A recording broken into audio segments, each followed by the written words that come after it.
Okay. Hey there, friends! Welcome to my channel. I hope that the first half of April has been really kind to you, that you haven't been too stressed out, that you've been having really good positive reading experiences, and that continues throughout the month of April. If you're new here, I'm Leandra the TBR0, and my goal is to lessen my physical TBR one book at a time. And I feel as though lately, every time I say that, I then have to preface it by saying I'm actually not really good at it, and that's kind of been grating on me lately. I am feeling a bit stressed and I don't really know what's going on. Maybe there's just been a lot of outside pressures outside of booktube that have kind of been stressing me out, but they have been bleeding into my booktube life, and that's partially why I haven't been as active in talking on, say, Discord, on Instagram, even here on YouTube. I feel like I'm constantly failing my friends by not supporting them, not watching their videos as frequently as I'd like to, and it's just I'm feeling a lot of stress. My intention is not to burden you all with that, and actually this entire video is meant to have me reflect on my book buying, look at the books I've purchased all throughout 2024 in the first 4 months, because we are halfway through April, but I realize that that is often really tied to stress. At least my own book buying tends to be. So this April, I've realized I bought so many more books than I did in the, first 3 months combined.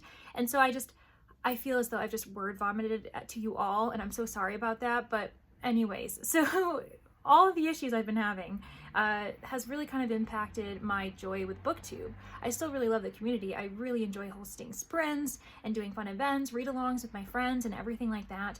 But what I think I've realized is that I'm most stressed out about sit-down videos. I've been getting a lot of video anxiety, and oh my gosh, it's actually like building up in my chest right now talking about it. And I know that a lot of other booktubers have talked about this, so it's not a new thing. I'm aware that it exists, and that really helps me deal with it. But every time I've sat in front of the camera lately, I've had to do way more takes than I usually do. I've been a lot more conscious of my speaking, how I've chosen to word my sentences. It's made me really self-conscious, and I've just decided, well, if I said this wrong once, I'm gonna have to scrap the entire video and start over.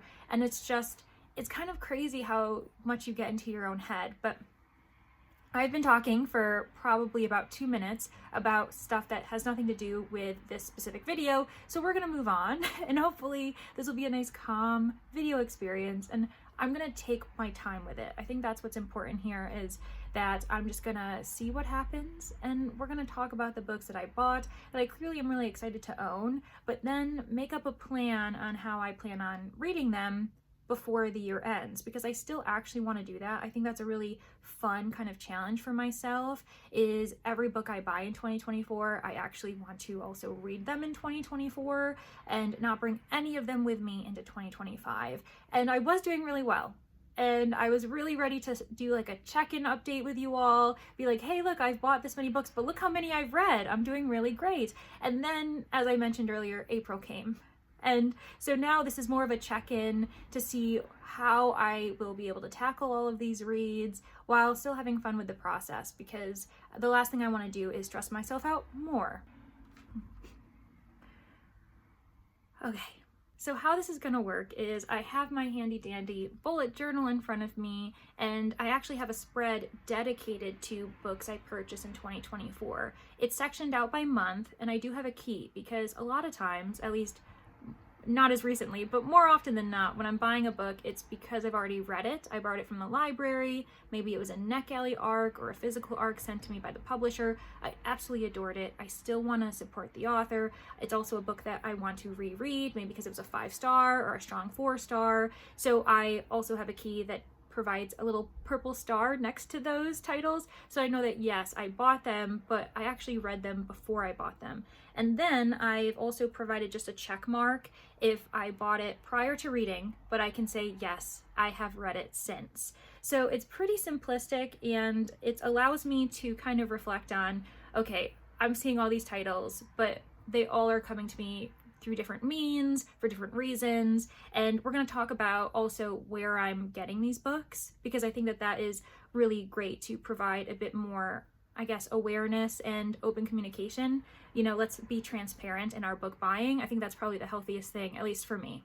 naturally, we're going to start with January. I bought 3 books in January, and all 3 of them were books that I had already read in 2023. So I'm going to show you them, and they all received a purple star because I read them prior to purchasing. They include Viviana Valentine Gets Her Man by Emily J. Edwards. That is the first in a Girl Friday series, and I actually then bought book 2 in that series, Viviana Valentine Goes Up River. So this is set in 1950s. Both of these books I got as NetGalley arcs. That's why I was able to read them ahead of time. I was quite late to the game though, which tends to be the case with NetGalley. I am constantly trying to get better about it, but the audiobooks were already out on Hoopla, so I ended up borrowing the audiobooks through Hoopla. That's how I consumed these 2 books prior to buying them, and I really enjoyed it. I really loved the voice of Viviana Valentine herself, and so that's why I bought them. Some of you might have already known that I already owned Viviana Valentine, the first one at least, so why did I buy a second one? Well, I could only find access to the second book in hardback, and likely because the paperback hasn't come out yet, but I also have been seeing a trend where publishers just are only publishing in one version, whether it be hardback or paperback, and sometimes that happens mid-series. And so I bought both of these though through Pango Books, and I think that was why I was able to reason with myself with why I was able to buy book 1 again in hardback. I think each of them were maybe $5 to $7 each, and then I of course had to pay for shipping, and I still have the paperback version of Viviana Valentine Gets Her Man, but I think I'm going to probably gift it either to my library or maybe to a friend who is trying to get into historical fiction, historical mysteries, or if the title just sounds really interesting them. I do actually have a shelf in my book cart dedicated to duplicate books, and there's numerous reasons why I might have duplicate books. For instance, this one time the publisher asked me to read book 2 in a series. I'd already read book 1, I owned book 1, and for some reason I did tell them this because I hate book waste. They sent me both copies anyway, and so I now have the first book in my possession, and I'm kind of trying to figure out what to do with it. So there are reasons why I have duplicates. This one is probably the first time I've ever rebought a book, but I'm okay with supporting the author twice, and like I said, that other paperback copy will find a good home. The third and final book that I bought in January was Starter Villain by John Scalzi. So as I mentioned, this is another book I already read back in 2023. I actually read it for Get a Clue Readathon, hosted by Rainy at Rainy Blue Reads, and I really enjoyed it. I read it as a physical library book, and if I remember, the prompt was to read a book that was published in your birth month, and I was born in September, and fortunately, because it was November when we were doing this readathon, I had so many new releases that I borrowed from the library. I was like, what have you had to have been published in September? And it happened to be this one, and it worked out really well because I had such a good time with it. It was my first experience with John Scalzi, and of course, after that, I had to buy it, and this is another copy that I got through Pango Books. So I'm telling you, if you have access to that secondhand reader selling to readers app, then you can get really nice editions for quite a reasonable price. I think this one I might have bought for $8. I'm really throwing out numbers here that I can't remember at this point, but it's quite reasonable for a hardback, and yeah, it worked out really well for me. And that concludes my January purchases, and obviously I started off the year really strong. I was really proud of myself. The only books I bought in January were books that I had read previously, so yeah, we were doing really well. And then we move into February. I bought 4 books in February. One of them was a pre-order though, and I still haven't read it, but it's fine, it's fine. The other 3 were for work, actually, for She Done It. It doesn't require me to buy books, but a lot of times if I don't have access to them very easily, like physically, or if I don't already own them, and the ebook might be kind of difficult to read. For instance, Hoopla doesn't allow you to transfer ebooks to your e-reader, and I don't really like reading on my phone. So there are numerous reasons why I still buy my books for my job, just because I want to, but I'm getting ahead of myself. So the pre-order that I bought was The Cursed Rose by Leslie Vedder. This is a YA fairy tale retelling. It's also the 3rd and final book in the Bone Spindle trilogy. I reread book 1 in January. My intention was to reread book 2 before I read book 3, and because I never did that, this has just been sitting on my shelf, and I'm kind of wondering if I really need to reread book 2 at this point. I'm quite fresh with the world, at least with book 1 anyway, but that doesn't mean I'm not interested in reading this book. It's not that I have regretted pre-ordering it, it's just that I need to be in the right mood, and I'm respecting that about myself. And that was a pre-order that I got through Barnes & Noble during their 25% off pre-order sale, which they do like twice a year. And it's actually a really great way for you to pre-order without feeling as though you're breaking the bank too much. The next 3 books I also bought through Barnes & Noble, and they include Trent's Last Case by E.C. Bentley. This is a pretty messy copy. It's very clearly been kind of like independently published, maybe self-published in like a weird way by a very small publisher. I don't really know how else to describe it because it is something, but I did only buy it for maybe like $6. So I knew that when I was buying it, I'm like, this is probably going to be low quality. And what's really funny is if you look at the type, oh my gosh, it looks like someone just printed this from their computer. Yeah, I have to laugh when I flip through this because it's ridiculous. The cover is really cheesy too. It's fine. I bought it for $6. I bought it for work. I read it, and I'm glad I read it, but it's definitely a silly copy. So for this one, I bought it for work because we were doing it for our book club. It was one of our month picks. The same goes for These Names Make Clues by E.C.R. Lorick. Obviously, this is a much nicer edition, as is the other book that I'm about to show you, because it's from British Library Crime Classics. They have these beautiful, beautiful covers. And so British Library Crime Classics in the UK is partnered, or at least they share the rights to these copies with Poison Pen Press. So if you're getting it from the US, it's going to be a Poison Pen Press cover. Or I shouldn't say cover, I just mean a Poison Pen Press edition. And those 2 books, Trent's Last Case and These Names Make Clues, both of those I have read. This comes to my currently reading, The Division Bell Mystery. So I started reading this when I got it in February, and for whatever reason, I haven't continued it. I really enjoyed it, but I think I was feeling the pressure of trying to read it quickly because I was juggling a whole bunch of other reads during that time. I mean, we were doing Battle of the Girl Bands, so you can see my bookmark, and at this point I might have to restart it, which is honestly totally fine. I'm not upset about restarting it, but I am kind of in my mind marking it as a currently reading situation. And this is again a British Library Crime Classics, but also through Poison Pen Press. And this was another She Done It purchase because the book club read it for, I think it was February actually. It might have been March. I can't remember at this point. Okay, so if we're keeping track at home, at the moment for January and February, I purchased 7 books. 3 of those 7 were books I'd already read prior to purchasing. Out of the 4 that I hadn't read prior to purchasing, I have read 2 of them. So I'm at about 50% at the end of February, and the 2 I still need to read are The Cursed Rose and The Division Bell Mystery. It also seems as though I'm doing a pretty good job of figuring out where I'm getting my books. The place of purchase is also a bit split down the middle. 3 books from Pango Books, 4 from Barnes & Noble. I'm seeing a group of walkers outside my window, and it does look like a beautiful day. I might have to do that at some point. And then we get to April. You might notice that I jumped from February to April. That's because I didn't buy any books in March. So I can kind of see that maybe I did a bit of a crazy correction. I was like, oh my gosh, I didn't buy any in March. I can buy a handful in April. And then we kind of got out of control. So my whole, oh, I've read 50% of the books I've purchased, you know, that I need to read, that's gonna go downhill very quickly. So to start off with, I'm just gonna grab the books and how they're ordered in front of me. This isn't the order in which I bought them, but I did buy the first 4 books in the Chestnut Springs romance series. I'm doing a read along for the next 5 months actually with Claire from Claire's Creative Corner and Brittany from Brittany's Loves Reading. And see, this is where I get the anxiety because I just said Brittany's name wrong and now I want to restart, but it's okay. We're gonna keep going. So initially when I agreed to doing this read along with Claire and Brittany, I was thinking that it probably wouldn't be too hard to get this from the library, get access to the audiobooks, especially because it's such a popular series at the moment. But alas, this is actually a really hard series to get.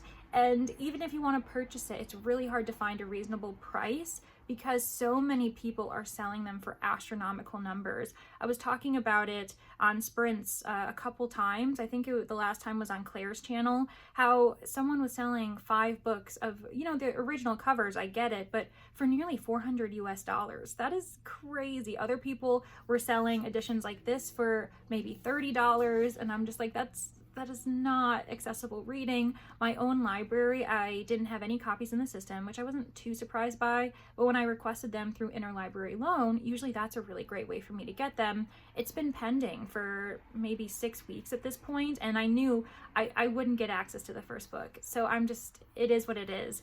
I also think that the audiobooks are only available through KU or through Audible, and that's also not something that's accessible to me. So what I ended up doing is I did end up buying the first 4 books. I got them as a pack, and it ended up being about $10, $11 per book.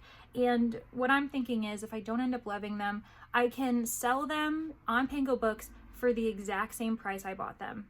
That way that, you know, it's no difficulty for me. I didn't waste any money. And also someone else gets to enjoy these books for the same price, because I do think it's a very fair price. The only thing that I'm kind of upset about is that I did have to resort to buying them on Amazon. And that's a place that I really hate supporting as far as book buying goes. I understand, especially depending on where people are financially, where they are in the world. Really the only place for you to get access to books, also for a decent price, is Amazon. And we all deserve to be able to read books and have access to them, and especially if you don't have a good library system in your area. So it's totally understandable. But for me, because I know that I have access to other means, I have a lot of resources for me that usually one of them works out.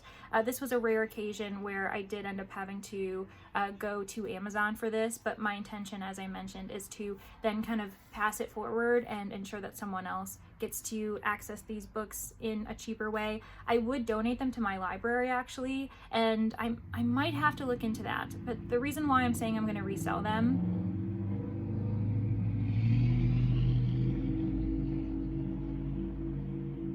this also adds to the booktube anxiety, because I'm always nervous about traffic, it being heard on camera. And anyways, I'm opening up to you all today. So the reason why I'm hesitant to saying I'm gonna donate it to my library is because Amazon, for whatever reason, I got the UK editions. You can see that they're the UK covers. And I think I talked about it with my director the other day, maybe a couple months ago actually, where I don't know if we can add UK editions to our library system. I'm going to have to look into that. But either way, I have Flawless, Heartless, Powerless, and Reckless, and I'll be reading them once a month. I've already started Powerless. No, I haven't. I've already started Flawless. So I know I'm going to read them, and obviously that means I bought them without having read them previously, and that's okay, because like I said, I'm doing a read along, so I know I am going to get through these, and that's all right. That works for me. I already have them in the schedule. I also had 2 pre-orders come in, and both of these pre-orders were purchased in the same kind of mass haul that I did the Cursed Rose in, meaning I got them through Barnes & Noble for their 25% off pre-order sale. And the one I'm holding, I'm so excited to get to, but it's a book that is another final book in a trilogy, and the first 2 books I did have access to the audiobooks, and I feel as though the audiobook narrators does such a good job that I really want to listen to the audiobook along with reading this, and that's also why I'm not jumping to read it ASAP. It's Against the Darkness. This is by Kendare Blake. It is the 3rd book in the kind of Buffy 2.0 series. I think it's officially called In Every Generation, which is the title of the first book in the series, and it's YA, it's paranormal, and it's very fun, it's very nostalgic. It definitely gives me 90s vibes, but set in 2024, and I totally accept it. I really love the characters. They're so adorable. They don't take themselves seriously, and it very much gives me, just like a modern Buffy atmosphere. And yes, so definitely don't regret buying this. I obviously didn't read it prior to buying it because it was a pre-order, but I'm not as afraid as I am of some titles on my have purchased list, because I'm definitely going to be reading this as soon as I get access to the audiobook.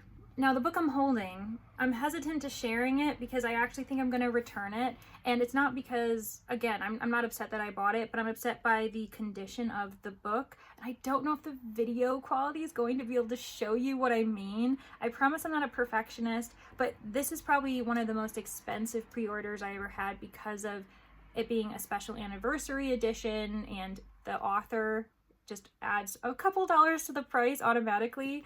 It's Agatha Christie's The Mousetrap.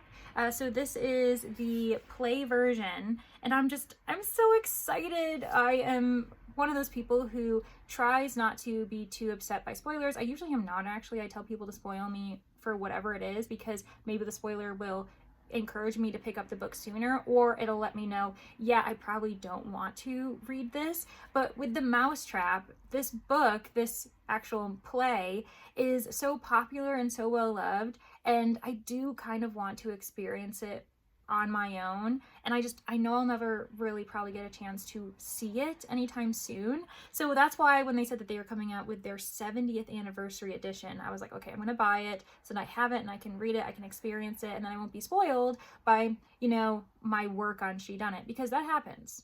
I've been spoiled. We did an entire episode about this where we talked about spoilers and how me working for She Done It has spoiled a lot of mysteries for me. But I didn't mind that. But with this one, for some reason, I really want to be able to see it, read it prior to being spoiled. But the thing is it looks as though there's a bit of kind of like dark blackish staining. And I know that probably is due to the type of cover it is. It doesn't have a dust jacket on it, but it doesn't look very nice. And so I think I am going to probably return it. Yeah, so I don't know. I might have to make another trip to Barnes & Noble, which I don't know if anyone who's watching this saw my book haul video, but Barnes & Noble is pretty far away from me. It's about a 45 minute drive, and there are two Barnes & Nobles. One's 50 minutes away in another state, and then the other one is about 45 minutes north of me if I take, you know, the thruway, like an interstate. But you know, it's a big drive and I don't mind it, but it kind of frustrates me when I have to do that. So it's going to be fine. I'll make a day of it, but I just have to kind of plan it out and make sure I return this in time to make sure I get the refund. Next, I'm just going to get these out of the way. I made a purchase also for my job with She Done It.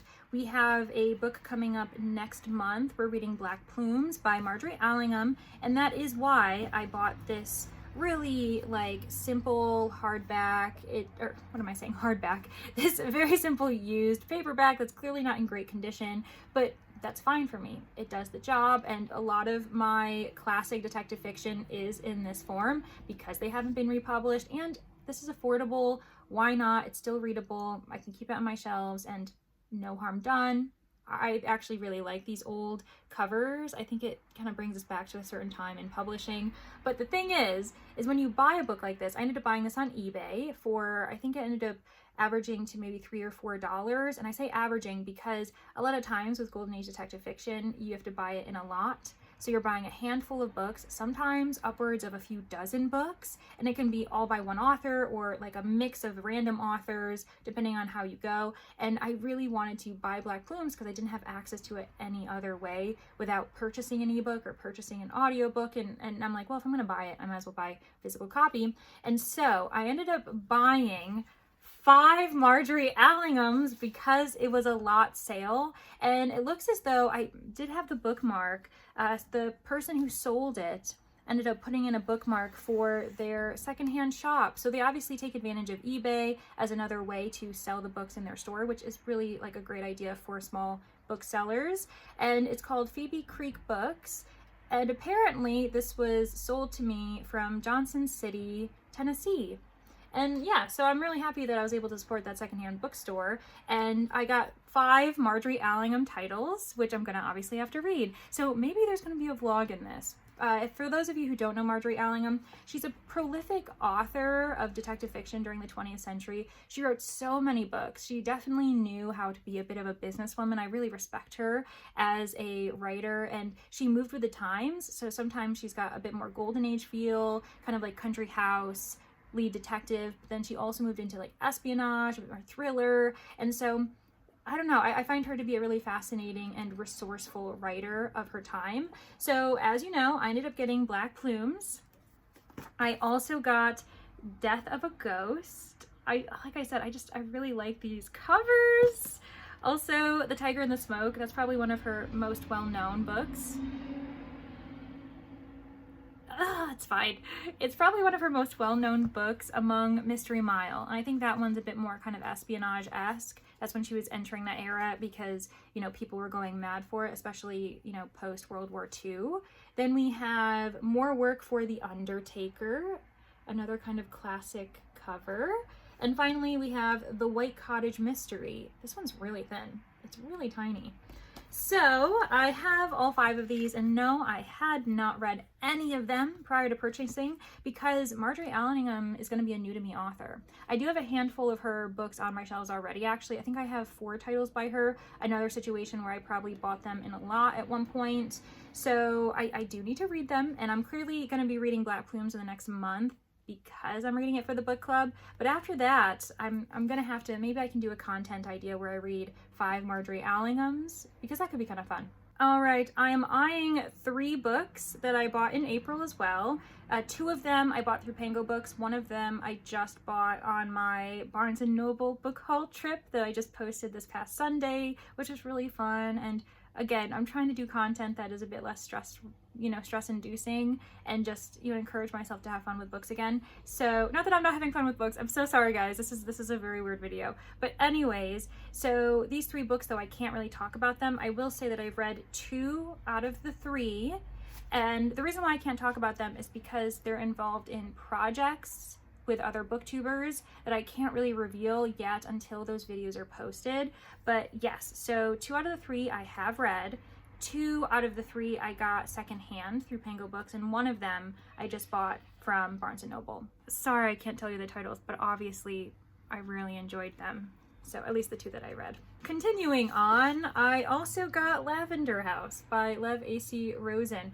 This is another book I got through Pango Books, and I really loved it. I got the physical book from the library. I also had the audiobook from Libby, and I read it within 24 hours, no more than 48, if anything. And it's a really great hard-boiled mystery that is historical mystery, so it's written from a modern perspective, you know, in 2022, 2023, and it's set in 1950 San Francisco, and it's also queer. Most of the people in this book are queer, and you get a lot of social commentary on what it was like to be queer in this time period, and there is some violence, some harm, some brutality by police specifically within these pages. So just be aware that, as important as this is, know your own content warnings, whether you should be picking this up or not. The final books I've got to talk about in April were the ones I just got in my book haul, so it's going to be rapid fire just to remind us so that we can kind of be aware of the stats that they're going to be a part of. But I bought Godkiller by Hannah Kaner. I did read this prior to purchasing. I had the ebook and the audiobook both through Libby, and it was a phenomenal experience. I'm excited for book 2. I also have A Psalm for the Wild Built by Becky Chambers. I read this physically with the audio back in January for my Meet the Booktuber first episode. Thanks, Danny. Still absolutely adore it, and I finally was able to add it to my shelves because that was a really hard book to find. Both of those books I got from Barnes & Noble. Actually, all of these books now that I'm about to talk about were from Barnes & Noble in the same trip because it was my first, trip to an actual bookstore in 2024, and it was very fun. But anyways, so then I got The Tainted Cup. This is by Robert Jackson Bennett. I also read this physically. I got my physical copy from the library with the audio from Libby. Had such a great experience. I read this as a buddy read with Danny, and yeah, I had to add this to my shelves too. And then we come to the 5 books that I bought on my Barnes & Noble trip that I haven't read yet.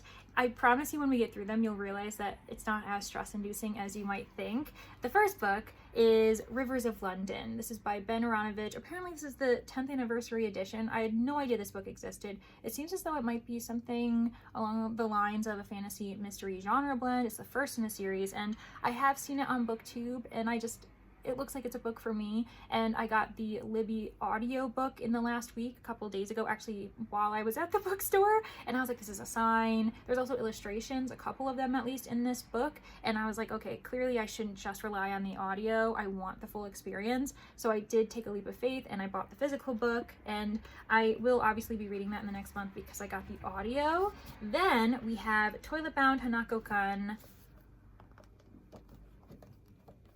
It's gonna be fine. Volume 3, and I got volume 4. I read the first 2 books in the series. I don't have access to them anywhere else other than buying it. I also just hit the camera. It's fine. We're gonna keep going. But I'm willing to take a chance because if I don't like these books, I'll just bring them to my library because we don't have any in the system. And I know this is a really well-loved series. So why not kind of help my library, donate the first 4 if for some reason I stop loving it, and it'll be fine. Then I also ended up getting Cat Plus Gamer Volumes 3 and 4. This is another series I loved. I ended up reading the first 2 through the library, bought the first 2 on Pango Books secondhand, or did I? No, I actually think I did buy them brand new because it was really hard to find a reasonable price on Pango for those 2 at least. And I could have waited, I could have borrowed from the library again, but I don't know, I saw them and I was like, I need to take you home. All right, so those are all the books that I've bought in the first 4 months of the year. Let's count them up. 1, 2, 3, 4, 5, 6, 7, 8, 9, 10, 11, 12, 13, 14, 15, 16, 17, 18, 19, 20, 21, 22, 23, 24, 25, 26, 27, 28, 29. Okay, I've bought 29 books in the first 4 months of the year. I will say that 9 of them are books that I had read prior to purchasing. So that brings us down to 20 books that I purchased that I hadn't read yet. I read 2 of them, which isn't very many. I'm currently reading 2 others, but I won't count that. So 20 goes down to 18, meaning that there are now 18 books that I need to read before the end of the year, at least right now. What's really nice is that 4 of those books are ones that I'm obviously going to get through the next couple months because I'm doing a read along. So that brings my fear from 18 to 14. 4 of the books are also manga, so we'll get through those pretty quickly. That brings it down to 10. One of them is for She Done It, and I'm gonna have to read it the next month anyway. That brings us down to 9. One I may or may not be returning, you know, the Mousetrap one. We'll see how it goes, but yeah, just to keep that in mind. And then Against the Darkness, that's an new purchase, a pre-order that I'm really excited about, so I'm not too nervous there. Rivers of London, I just got the audio for that, so I'm really looking forward to it. I'm currently reading Division Bell Mystery. The Cursed Rose is the only pre-order that I really haven't made any plans to read soon, so I might have to keep an eye on that one. And then that just leaves the 4 Marjorie Allinghams that I bought due to the fact that to get access to Black Plumes, I had to buy the other 4. So I probably could just create a video on that. That's a really great way to motivate me and just have fun in the process. So I don't think this is too bad. I actually think that once we've broken it down, it doesn't look as bad, like in my mind, which is honestly, that was the goal of the video. All right, I did what I came here to do today. I'm feeling really good, and yeah, I'm actually less stressed about the books I have in front of me now that we've kind of broken it down. I also don't feel badly about where I'm accessing these books. Most of them I got through Pango Books or through Barnes & Noble, my local bookstore. I also utilized eBay, which is great. I do that more often for Golden Age detective fiction than anything else, so that tracks. And the only thing I ended up buying through Amazon were those first 4 books in the Chestnut Springs Along series, just because I literally could not find them anywhere else. And you know what? That's okay, because if you have to use Amazon, you have to use Amazon. And you know what? Not everyone has the privilege to avoid Amazon as frequently as I can, actually. So yeah, I'm not upset with myself or with the situation at hand. Let me know in the comments how many books maybe you've bought in the year, if you know, or even just what your last purchase was. Was it a book that you read previously? Was it a book that you are really excited to read soon? Do you tend to only buy books that you haven't read yet? How is your book buying process? And if you're not feeling chatty, because I understand, I get that way too, I would like to see maybe a stack of books. That would be really lovely to represent the many books that I obviously have to read before the year ends. Thank you all so much for just getting to the end. I know that the beginning of the video kind of got a little bit sappy, a little bit of, hey, let me take some weight off my shoulders and maybe share them with you. And I appreciate you kind of being patient and letting me say what I need to say. But yeah, I really do appreciate you being here, and I do appreciate booktube so much. I promise I do. It's just, you know, you get stressed sometimes, and that bleeds into other areas of your life. So I really do hope to see you in the next one, and I hope you're having a really great time with whatever book you're reading right now. Okay, bye. Okay, good job.